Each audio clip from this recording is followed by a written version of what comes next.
सा पद सा पद सा गसद गसद गसद गसद गसद रे ग म रे ग म रे ग म रे ग म रे ग म पद म प ग म रे ग रे सा।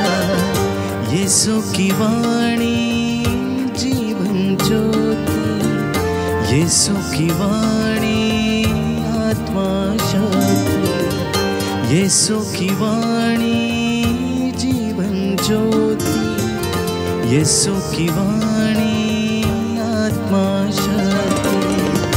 जो इस वाणी पे है चलता अनंत जीवन मुक्ति पाता। जो इस वाणी पे है चलता अनंत जीवन मुक्ति पाता। यीशु की वाणी जीवन ज्योति, यीशु की वाणी आत्मा शक्ति, यीशु की वाणी जीवन ज्योति, यीशु की वाणी आत्मा शक्ति।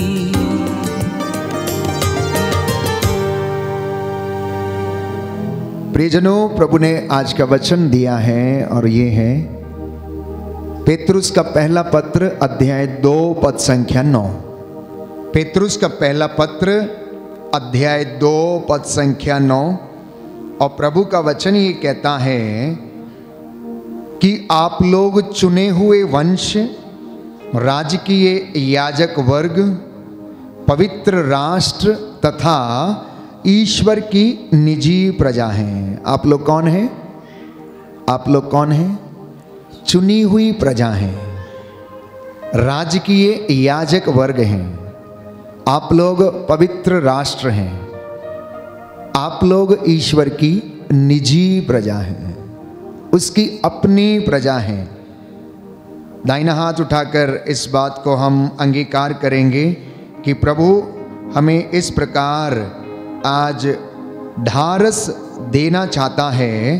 पेतरुस का पहला पत्र अध्याय 2 पद संख्या 9 में कि प्रभु हमसे इस बात को कहता है, हालेलुया हालेलुया।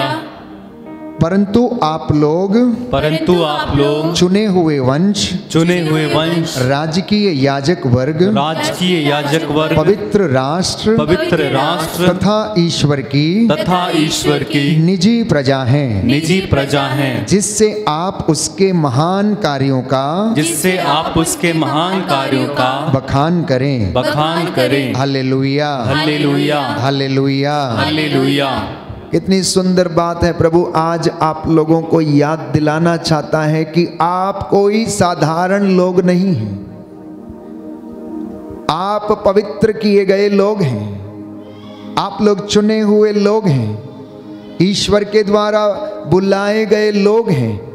आप एक पवित्र राष्ट्र हैं और उसने आपको बुलाया है अपनी महती ज्योति में, उसने अपनी अलौकिक ज्योति में आप लोगों को प्यारे भाइयों और बहनों बुलाया है। उसने आपको करोड़ों लोगों में से चुन लिया और परमेश्वर आपको कभी भूलता नहीं है, वो आपको याद करता है। बोलिए आमेन आमेन। आपको लगता है कि परमेश्वर आपको याद करता है? लगता है या नहीं लगता है? लगता है या नहीं लगता है? अगर वो आपको याद ना करे तो आप में से कोई टिका नहीं रहेगा। आप लोग कहीं और होंगे, किसी दूसरी जगह पर होंगे। यदि वो आपको याद ना करे तो प्यारे भाइयों और बहनों, आप अच्छी तरह से जीवन व्यतीत नहीं कर पाएंगे। आप अपने जीवन में निराशा को महसूस करेंगे, क्योंकि वो आपको याद करता है। जैसा कि बाइबल हमें बताती है, स्तोत्र संख्या 115 पद संख्या 12 से 14 में कि प्रभु आपको याद करता है और वह आपको आशीर्वाद प्रदान करेगा। बोलिए आमेन आमेन। प्रभु आपको याद करता है कि मेरी बेटी, मेरे बेटा ना जाने कौन सी परिस्थिति में होगा, ना जाने वो किस तरह से अपनी जीविका अर्जित करता होगा।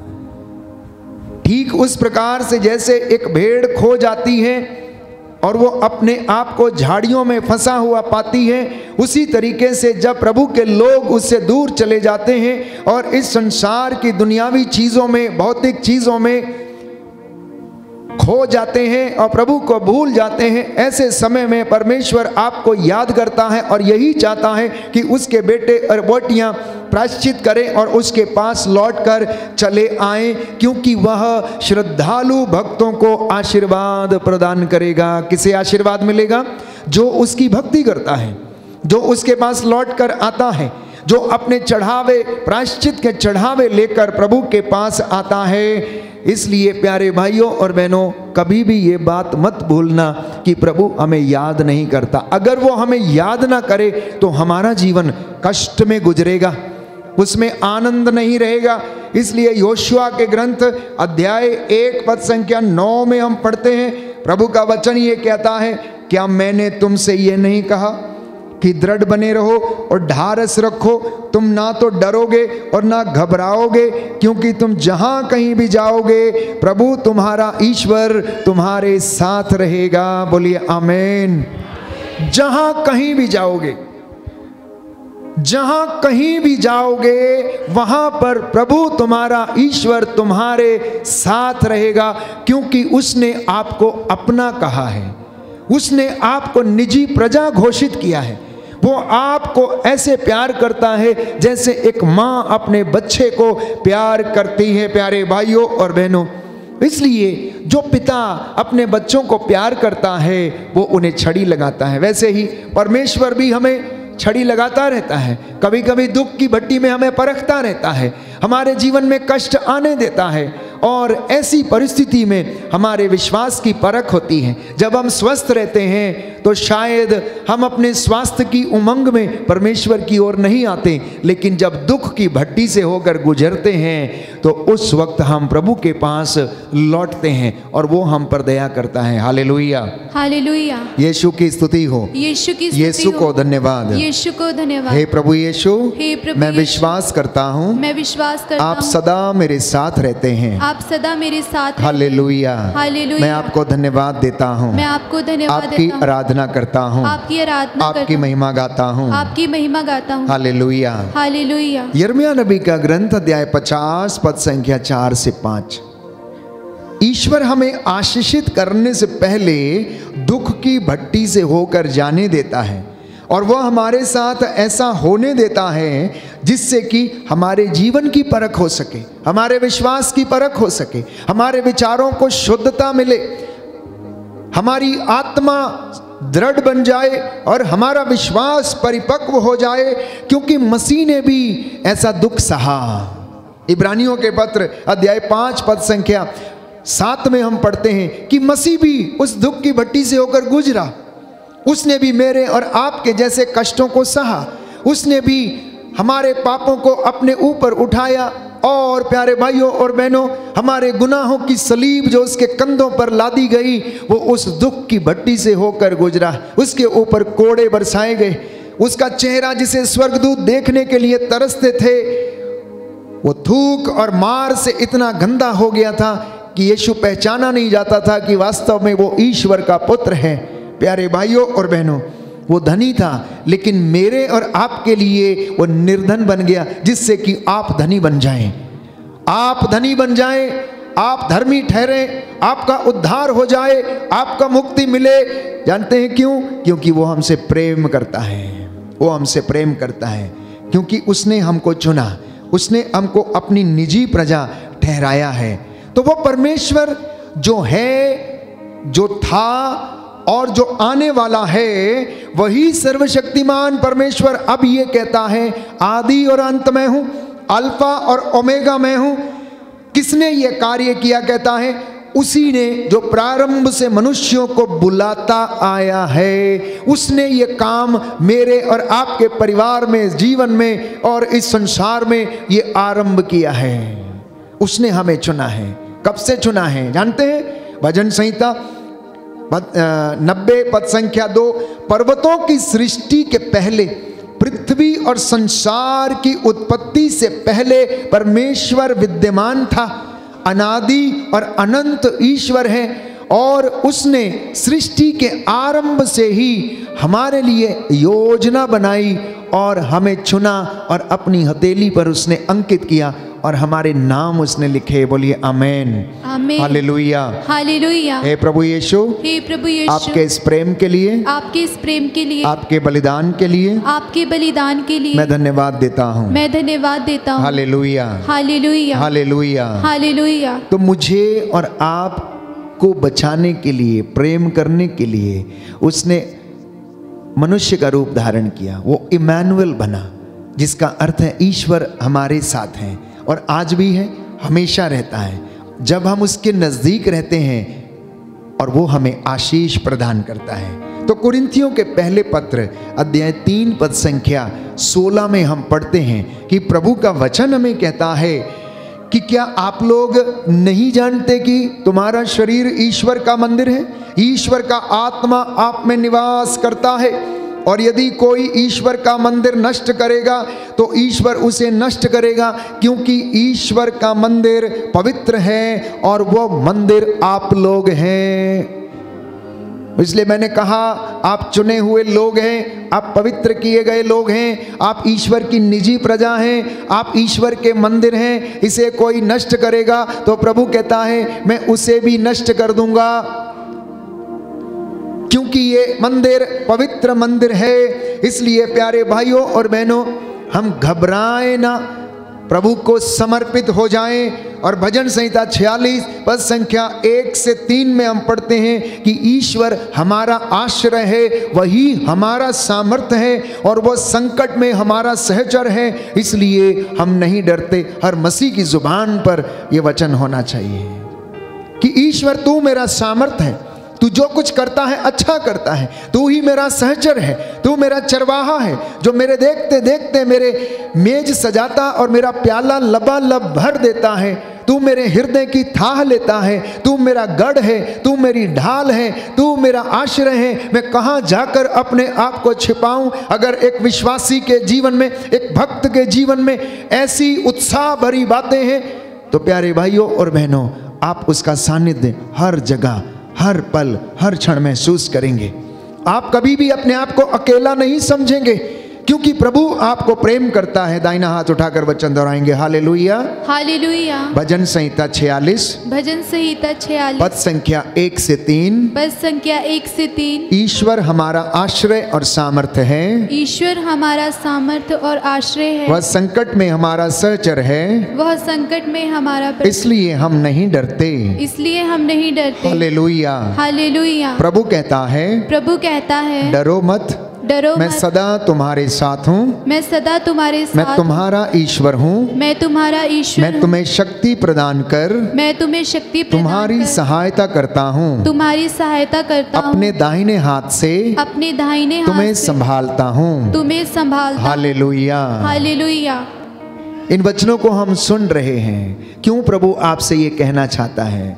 वो इसलिए क्योंकि प्रभु देख रहा है, वो हृदयों की थाह लेता है कि आप में से बहुत सारे लोग चिंता में हैं, आप में से बहुत सारे लोग अपने जीवन की परेशानियों से तंग आए हैं, आप में से बहुत सारे लोग अपने जीवन को नष्ट करना चाहते हैं, आप में से बहुत सारे लोग उसके पास आना नहीं चाहते हैं। इसलिए जब वो इस पृथ्वी पर दृष्टि दौड़ाता है तो उसे दुख होता है जब उसके बच्चे, उसके श्रद्धालु भक्त रास्ता भटक जाते हैं। इसलिए वो याद दिलाता है, देखो मैं तुम्हारा ईश्वर हूँ, मैं अपने दाहिने हाथ से तुम्हें संभालूंगा, मैं तुम्हारे आगे आगे चलूंगा, मैं तुम्हें शांति प्रदान करूंगा और तुम्हारी सहायता करूंगा।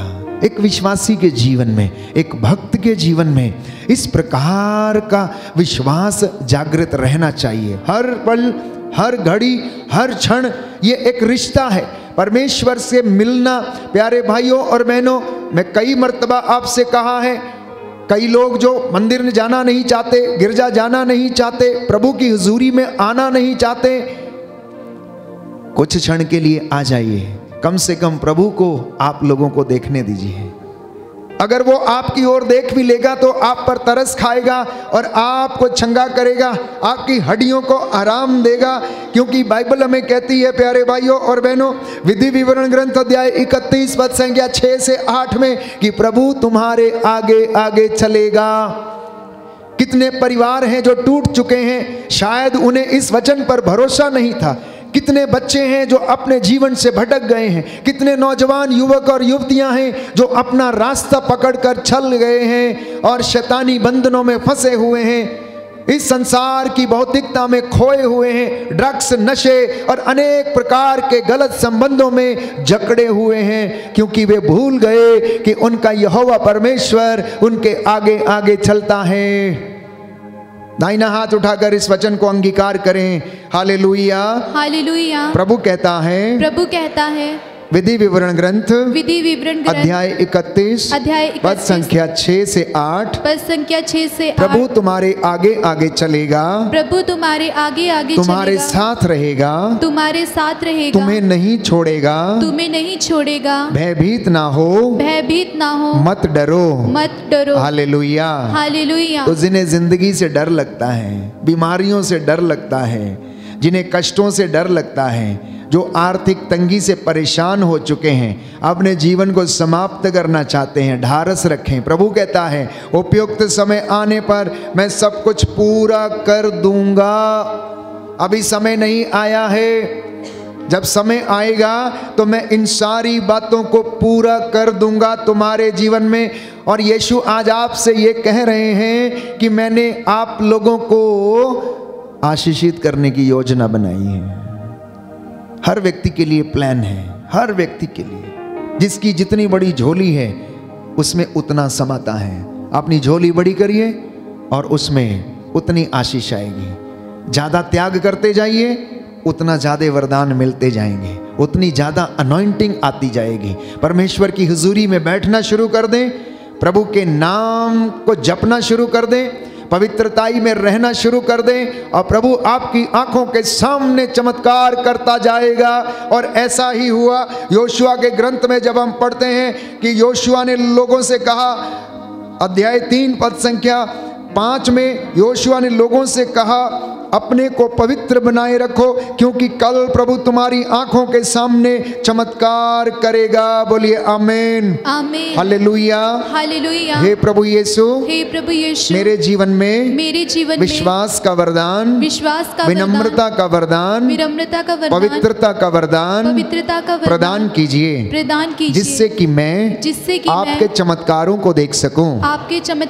Hallelujah, hallelujah, hallelujah, hallelujah. तो चमत्कार क्या हुए उसके अगले वचन में हम पढ़ते हैं कि पद संख्या 14 में, योशुआ का ग्रंथ अध्याय 3 पद संख्या 14 कि जब इजराइली अपने तंबू उखाड़कर यरदन पार करने निकले तो विधान की मंजूषा ढोने वाले याजक उनके आगे आगे चले।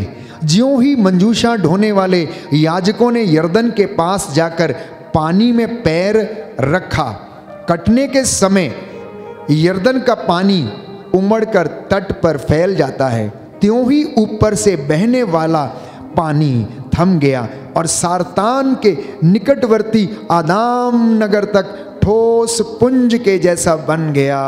ये चमत्कार थे। ऐसे ही चमत्कार आप भी देखेंगे कि मंजूषा ढोने वाले जब यरदन नदी पार कर रहे थे प्यारे भाइयों और बहनों, तो उस वक्त योशुआ ने लोगों से कहा अपने आप को पवित्र बनाए रखो और कल परमेश्वर तुम्हारी आंखों के सामने चमत्कार करेगा।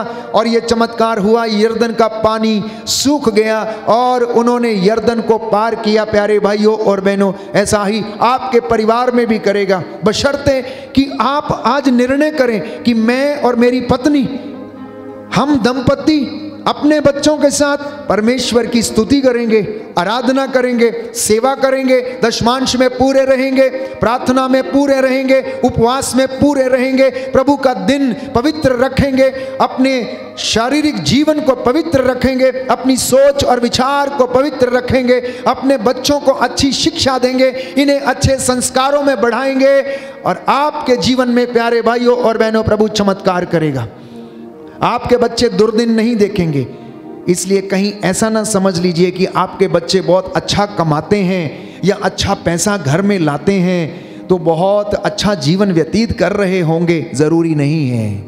अय्यूब के जैसे अपने बच्चों के प्रायश्चित के लिए आप तपस्या करते रहें, प्रार्थना करते रहें, वेदी पर समर्पित करते रहें। प्यारे भाइयों और बहनों, जो धन, दो संपत्ति, जो पैसा, जो मजदूरी आपके घर में आती है, पता लगाते रहें कि ये किस जगह से आई है, क्या ये प्रभु को प्रिय है, क्या ये मेहनत की है या फिर किसी दूसरे जगह से आई है, क्या इस पर प्रभु का आशीर्वाद है, क्या परमेश्वर इस मजदूरी को आशीष देगा या देता है। इन बातों का आप पता लगाते रहें और प्रार्थना करते रहें।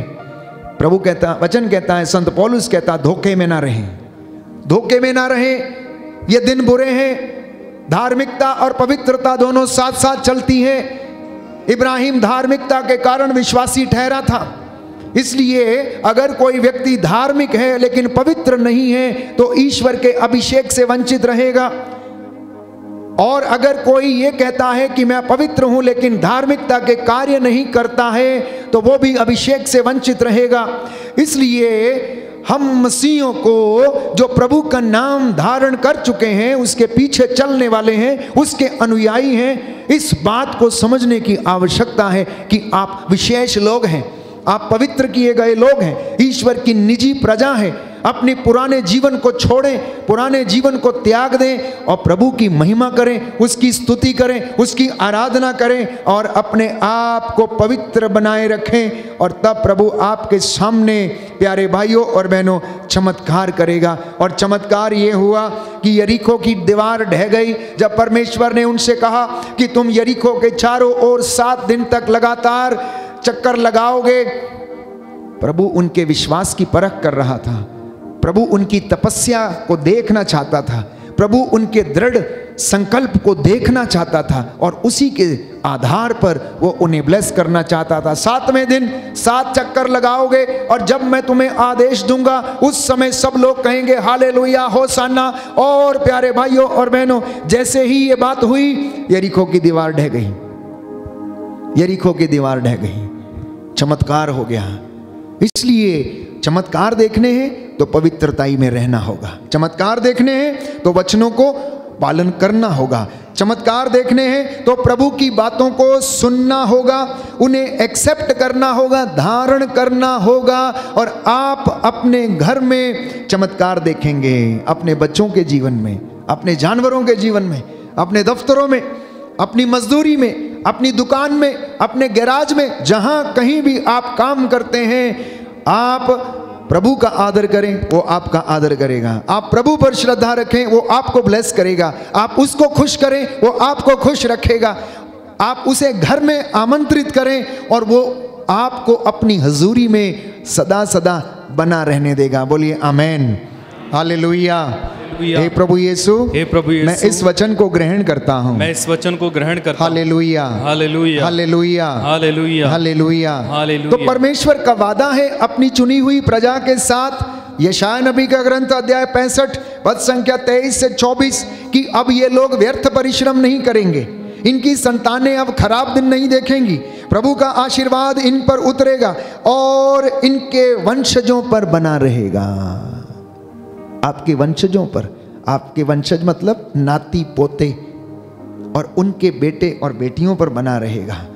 अगर आप लोग उसके साथ रहेंगे, पवित्रताई का जीवन व्यतीत करेंगे, आपके बच्चे और आप के जो बच्चे हैं वो ईश्वर के चिन्ह के प्रतीक होंगे। यशायाह नबी का ग्रंथ अध्याय 8 पद संख्या 18 में वचन में बताता है कि आप और आपके बच्चे ईश्वर के चिन्ह और प्रतीक हैं।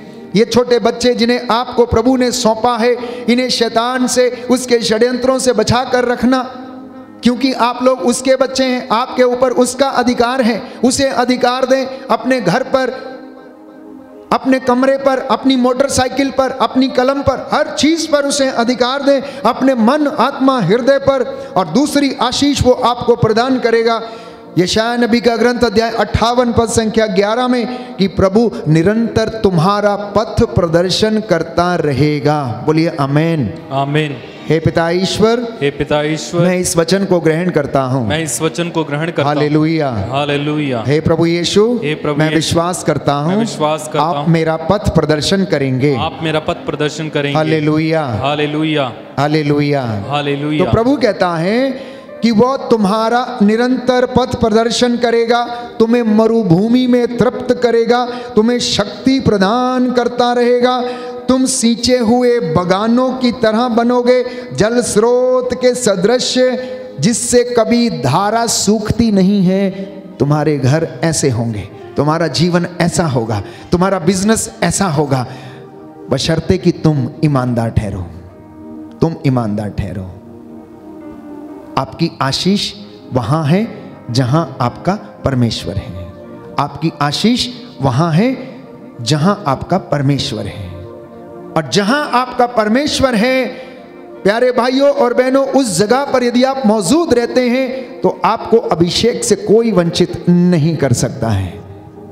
और प्रभु कहां रहता है? जहां पर 2 या 3 उसके नाम से एकत्र होते हैं, वो उनके बीच में हाजिर रहता है। वो उनके बीच में हाजिर रहता है। वो अपने पवित्र मंदिर में निवास करता है। वो इस पवित्र संस्कार, इस छोटी रोटी के रूप में जो जीवन देने का प्रतीक है, इसमें विद्यमान है, इसमें मौजूद है। वो हालात बदल देता है जब वो हमारी जिंदगियों में आता है। जब हम उसे बुलाते हैं तो हमारी जिंदगी में हालात बदल जाते हैं। एक सुंदर गीत हम गाते हैं, हालात बदल जाते हैं जब यीशु आ जाते हैं। हमारा जीवन बदल जाता है जब यीशु हमारी जिंदगी में आ जाता है। जितनों ने उसे छुआ चंगे हो गए, जितनों ने उसमें विश्वास किया वो चंगे हो गए, उनका जीवन बदल गया। प्यारे भाइयों और बहनों, हमारा परमेश्वर जिंदा परमेश्वर है। वो हमको आशीषें देता है और हमें चंगाइयां प्रदान करता है। बोलिए amen, amen. Hallelujah, hallelujah, hallelujah, hallelujah, hallelujah, hallelujah, hallelujah, hallelujah. Yeshu की स्तुति हो, यीशु की स्तुति हो, यीशु को धन्यवाद, यीशु को धन्यवाद, यीशु की आराधना हो, यीशु की आराधना, यीशु की महिमा हो, यीशु की महिमा, यीशु को धन्यवाद। यीशु को तो धन्यवाद। क्या आप चाहते हैं कि आपके हालात बदले? क्या आप चाहते हैं कि आपके हालात बदले? हाँ या ना? दाहिना हाथ उठाकर बोले, प्रभु मैं चाहता हूँ प्रभु मैं चाहता हूँ कि मेरी जिंदगी में, मेरी जिंदगी में, मेरे परिवार में, मेरे परिवार में मेरे हालात बदल जाएं। मेरे हालात बदल हालेलुया। हालेलुया। मैं विश्वास करता हूँ मैं विश्वास करता हूँ आपके आने से आपके आने से बंधन टूट जाते हैं, बंधन टूट जाते हैं, बंधन टूट जाते हैं। बंधन टूट जाते हैं। Hallelujah, hallelujah, hallelujah, hallelujah, hallelujah. Hallelujah.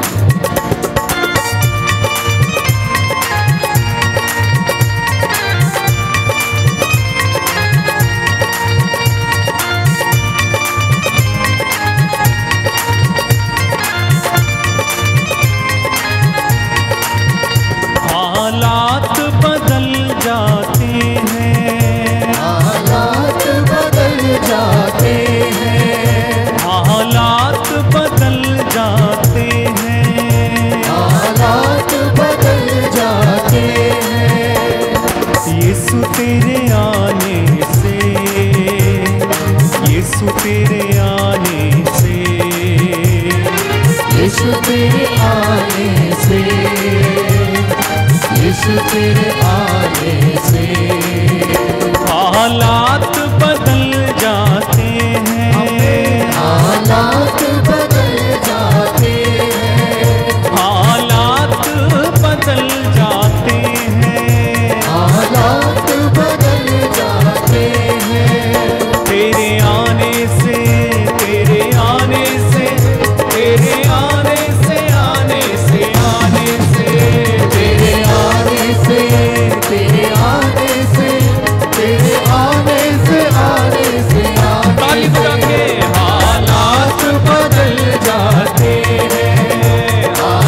जब यीशु आ जाते हैं, जब यीशु आ जाते हैं, बीमार शिफा पाते हैं, बीमार शिफा पाते हैं, हालात बदल जाते हैं, हालात बदल जाते हैं। बोलो प्रभु यीशु मसीह के नाम की जय। जी हाँ प्यारे भाई और बहनों, हालात बदल जाते हैं। जहाँ पर वो बादशाहों का बादशाह, राजाओं का राजा, प्रभुओं का प्रभु, डॉक्टरों का डॉक्टर, जिसके अधिकार में भाग्य, जीवन, मृत्यु और सब कुछ, पूरी सृष्टि जिसके अधीन है, उसके आने से हमारे जीवन में परिवर्तन आता है और हमारा जीवन बदल जाता है। प्यारे भाइयों और बहनों, जिस जिस घर में यीशु गए, कफरनाहोम की उन गलियों में, उन घरों में, बेतसाइदा के कुंड के किनारे, गलील की झील के किनारे, जिन जिन रास्तों से प्रभु यीशु गुजरा, उस रास्ते पर प्यारे भाइयों और बहनों चिन्ह और चमत्कार हो गए। जेरुस के घर में गया तो उसकी बेटी को जीवन दान मिला। जक्केउस के घर में गया तो जक्केउस के घर में उद्धार आ गया। प्यारे भाइयों और बहनों, सिमोन के घर में जब वो बैठा था तो वहाँ पर जलोदर की बीमारी से पीड़ित एक व्यक्ति को उसने चंगा किया। आज आप उसकी उपस्थिति में बैठे हैं इसी विश्वास के साथ कि प्रभु हमें चंगा करेगा, प्रभु हमें आशीष प्रदान करेगा। प्रभु कहता करूँगा, अवश्य करूँगा, जैसा तूने विश्वास किया है वैसा तेरे जीवन में हो जाए। मैं चाहता हूं कि तू चंगा हो जाए। मैं चाहता हूं कि तेरे बच्चों के जीवन में आशीष आए। मैं चाहता हूं तेरे बिजनेस में, तेरी मेहनत मजदूरी में, तेरी दुकानदारी में, तेरे गैराज में, तेरे काम करने वाली जगह में तुझे उन्नति मिले। मैं चाहता हूं कि शैतानी दुष्ट आत्माएं और तंत्र मंत्र जादू टोने के बंधन तुझसे दूर हों, ये जले और जल के राख हो जाएं। प्यारे भाइयों और बहनों, नित्य प्रतिदिन प्रभु हमसे यही चाहता है कि हम उसके पास रहें। Hallelujah, hallelujah, hallelujah, hallelujah. हे प्रभु यीशु, हे प्रभु यीशु, मैं विश्वास करता हूँ, मैं विश्वास करता हूँ, आपने मेरे लिए, आपने मेरे सारी लिए, दुनिया के लिए, सारी दुनिया के अपने लिए प्राणों को निछावर कर दिया। अपने प्राणों को निछावर कर मैं दिया। विश्वास करता हूँ, मैं विश्वास करता आप हूँ, मेरे लिए, आप मेरे सूली लिए पर चढ़ गए। सूली पर चढ़ गए। Hallelujah, hallelujah, hallelujah, hallelujah. आज प्रभु हमसे क्या चाहता है? प्रभु जब क्रूस पर लटक रहा था तो जब उन्होंने पुकार कर कहा कि मैं प्यासा हूं, तो लोगों ने उसे क्या पिलाया? सिरका पिलाया। क्या पिलाया? सिरका पिलाया। आज प्रभु किस चीज के लिए प्यासा है? कभी सोचा है हमने? शायद हम भी सिरका पिलाने का काम करते हैं। आज प्रभु चाहता है कि हम प्यार करें। प्रभु चाहता है हम एक दूसरे को क्षमा करें। वो क्षमा का प्यासा है, वो आपके प्रेम का प्यासा है, आपके आत्म त्याग का प्यासा है, वो आपकी सेवा का प्यासा है। वो चाहता है कि आप एक दूसरे को सहन करें। वो इस चीज़ के लिए प्यासा है। और जब हम इन बातों को कर नहीं पाते हैं तो हम भी यीशु को सिरका पिलाने का काम करते हैं। जब हमारे घरों में, हमारे परिवारों में उसका आदर नहीं होता है, उसके नाम की महिमा नहीं होती है, तो प्यारे भाइयों और बहनों, वो तरसता रहता है, वो पुकारता रहता है कि मैं प्यासा हूँ। मैं प्रायश्चित के लिए, कि मेरे बच्चे प्रायश्चित करें, मेरे बच्चे वापस लौट कर चले आए। जैसे एक माँ से या बेटे से, एक माँ से या पिता से एक बेटा जुदा हो जाता है, वो दिन रात आंखें बिछाए रहते हैं कि उनका बेटा कब घर आएगा, उनका बेटा कब लौटेगा। पता नहीं वो कहाँ फंस गया होगा, पता नहीं उस कैसा होगा, उसने भोजन किया होगा या नहीं किया होगा। हो सकता शत्रुओं ने उसके ऊपर आक्रमण न किया हो। इस तरह से माता पिता लगातार सोचते रहते हैं। ईश्वर भी अपने लोगों के विषय में ऐसे ही सोचता रहता है लगातार, और इंतजार करता रहता है। इसलिए बाइबल हमें बताती है कि हम उसके पास लौटें। हम वचन में हम पढ़ते हैं कि प्रभु कहता है कि तुम मेरे पास लौटो और मैं तुम्हारे पास आऊँगा। मैं तुम्हारे द्वार पर खड़ा होकर खटखटाता हूँ, यदि तुम द्वार खोलोगे तो मैं तुम्हारे घर में प्रवेश करूँगा। ये आज का वचन है जो प्रभु ने आपके लिए दिया है। और प्रभु कहता है कि प्रभु ने तेरा दंडादेश रद्द किया। सफन्या नबी का ग्रंथ अध्याय 3 पद संख्या 15। प्रभु ने तेरा दंडादेश रद्द कर दिया है, तेरे गुनाहों को उसने समाप्त कर दिया है और तेरे शत्रुओं को भगा दिया है।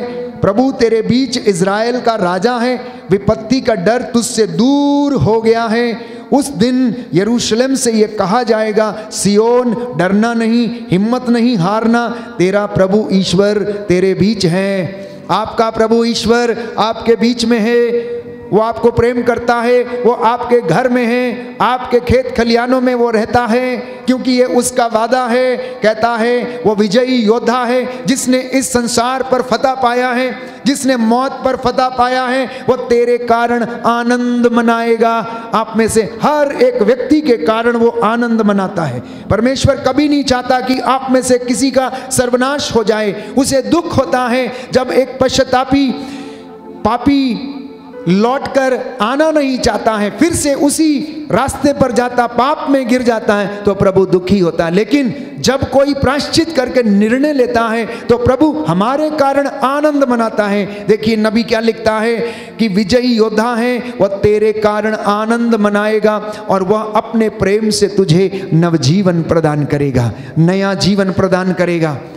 वो आपके जीवन, आपके बच्चों को नया जीवन प्रदान करेगा। वह उत्सव के दिन की तरह तेरे कारण आनंद विभोर हो जाएगा। बोलिए आमीन, आमीन, आमीन, आमीन, हालेलुया, हालेलुया, हालेलुया, हालेलुया। अगले वचनों को आप पढ़ेंगे तो सुंदर वचन है। प्रभु का वादा है कि मैं तेरी विपत्ति दूर करूंगा। हो सकता है आज कोई इस वक्त जो प्रार्थना सुन रहा कर्ज में डूबा है और विपत्ति के कारण परेशान है, कर्ज अदा करने में बहुत उसे मुश्किल है। प्रभु कहता है मैं तेरी विपत्ति समाप्त करूंगा, कहता है मैं तेरा कलंक मिटा दूंगा। हो सकता है कोई अपने आप को बड़ा अपराधी मान रहा है, अपराध बोध से दबा हुआ है, गिल्ट फीलिंग से दबा हुआ है, तो प्रभु आपसे वादा कर रहा है। नबी सफन्या का ग्रंथ अध्याय 3 पद संख्या 18 और उससे आगे कि मैं तेरा कलंक मिटा दूंगा।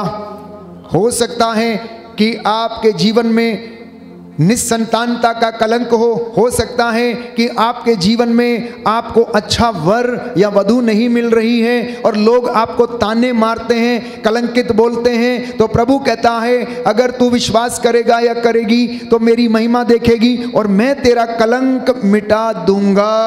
आगे लिखा है मैं पंगुओं का उद्धार करूंगा। जो पंगु हैं मतलब चल फिर नहीं सकते हैं, लंगड़े हैं, जिनके हाथ पैर काम नहीं करते हैं, पंगु हो चुके हैं, मैं इनका उद्धार करूंगा। और जिन देशों में तुम्हारा अपमान हुआ है मैं वहां पर तुम्हें प्रशंसा और ख्याति दिलाऊंगा। बोलो आमीन, आमीन, आमीन, आमीन, हालेलुया, हालेलुया। कहता जिन देशों में जिस जगह पर तुम्हारा अपमान किया गया है उस जगह पर मैं तुम्हें आदर और सम्मान दिलवाऊंगा। इसलिए तुम हिम्मत मत हारना, तुम ढारस रखना, बस तुम देखते जाओ, मेरी नजात के कमाल देखते जाओ। डरो मत, चुपचाप तुम बस खड़े रहो, तुम मेरी हजूरी में बैठे रहो, नित्य प्रतिदिन तुम मेरे सानिध्य में रहो और अपने आप को चार्ज करते रहो और ये वचन तुम्हें जीवन प्रदान करेंगे। ये वचनों के द्वारा तुम्हारे जीवन में चंगाई आ जाएगी और तुम बंधनों को तोड़ डालोगे, तुम पर से पाप का जुआ हटा दिया जाएगा। बोलिए आमीन, हालेलुया, हालेलुया। हे प्रभु यीशु, हे प्रभु यीशु, मैं इन वचनों के लिए धन्यवाद देता हूँ, धन्यवाद देता हूँ, आपकी आराधना करता हूँ, आपकी आराधना करता हूँ, आपकी महिमा गाता हूँ, आपकी महिमा गाता हूँ, आपकी जय जयकार करता हूँ, जय जयकार करता हूँ। Hallelujah, hallelujah, hallelujah, hallelujah, hallelujah, hallelujah. कहता है धर्मी विजय प्राप्त करेगा, प्रभु का भक्त विजयी होगा और वह उसे आशीर्वाद देगा। लेकिन अधर्मी व्यक्ति, प्यारे भाइयों और बहनों, नष्ट हो जाएगा। अधर्मी व्यक्ति नष्ट हो जाएगा। धनी घमंडी और बेचैन बना रहता है और वो अधलोक जैसा लालची बन जाता है। क्योंकि बाइबल हमें बताती है जो धर्मी है वह अपनी धार्मिकता के कारण सुरक्षित रहेगा और प्रभु उसे आशीर्वाद देगा। बोलिए आमेन। आमीन। तो धार्मिकता में बढ़ने के लिए प्रयास करना, आपकी धार्मिकता आपके आगे आगे चलनी चाहिए। सत्य, न्याय, प्रेम, विनम्रता, विश्वास, आदर, सम्मान, सहनशीलता, क्षमा, ये आपके आगे आगे चलने चाहिए। आप जब भी अपने कामों को करें तो हम लोग सोचते हैं कि झूठ बोल के हम किसी को धोखा देते, नहीं, हम झूठ बोल के खुद को धोखा देते हैं, किसी दूसरे व्यक्ति को धोखा नहीं देते हैं। जब हम झूठ बोलते हैं तो हम खुद को धोखा देते हैं, खुद को और ईश्वर को हम झूठा ठहराते हैं। 10 नियमों में एक नियम है कि झूठ मत बोलना, चोरी न करना, हत्या न करना, प्रभु का दिन पवित्र रखना, माँ बाप का आदर करना। ये प्रभु आज आपसे और मुझसे चाहता है प्यारे भाइयों और बहनों, और वो हम लोगों को आशीषित करना चाहता है। जैसा कि मैंने आपके लिए वचन पढ़े हैं, इसलिए स्तोत्रकार कहता है कि लोग तेरे पास इसलिए आते हैं क्योंकि उन्हें विश्वास है कि तू उनकी प्रार्थनाओं को सुनता है। आपको विश्वास है, मुझे विश्वास है कि प्रभु हमारी प्रार्थना को सुनता है, इसलिए हम उसके पास बैठे हैं। और मैं आपको विश्वास दिलाता हूं, आज जितनों ने विश्वास किया है ईश्वर की महिमा देखेंगे। जैसा आपने विश्वास किया है वैसा आपके जीवन में हो जाएगा। इसलिए मरकुस के सुसमाचार में अध्याय 11 पद संख्या 24 में प्रभु का वचन ये कहता है कि जो कुछ तुमने आज मांगा है विश्वास करना कि वह तुम्हें मिल गया है और वह तुम्हें दे दिया जाएगा। तुम अपनी आंखों से इन चमत्कारों को देखोगे प्यारे भाइयों और बहनों। कोई है जो इस वक्त प्रार्थना कर रहा है अपनी अंदरूनी बीमारी के लिए, शरीर की बीमारी के लिए, प्रभु आपको इस बीमारी से आजाद करता है। बोलो आमेन। आमीन। हालेलुया। हालेलुया। कोई है जो अपने शारीरिक अंदरूनी बीमारी से, मतलब गुप्त बीमारी के लिए प्रार्थना कर रहा है, प्रभु आपका ये बंधन आज आपसे तोड़ता है और आपको इससे आजाद करता है। बोलिए आमेन। आमीन। यूहन्ना का सुसमाचार अध्याय 11 पद संख्या 41 और 42 में प्रभु का वचन ये कहता है, यदि आप विश्वास करेंगे तो ईश्वर की महिमा देखेंगे।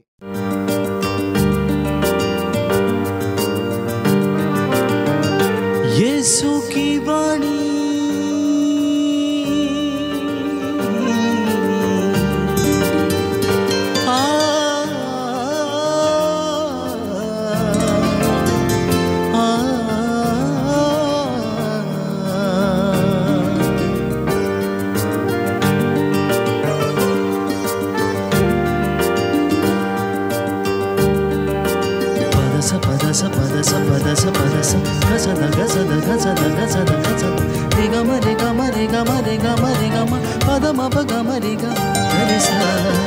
यीशु की वाणी जीवन ज्योति, यीशु की वाणी आत्मा शक्ति, यीशु की वाणी जीवन ज्योति, यीशु की वाणी आत्मा शक्ति। जो इस वाणी पे है चलता अनंत जीवन मुक्ति पाता। जो इस वाणी पे है चलता अनंत जीवन मुक्ति पाता।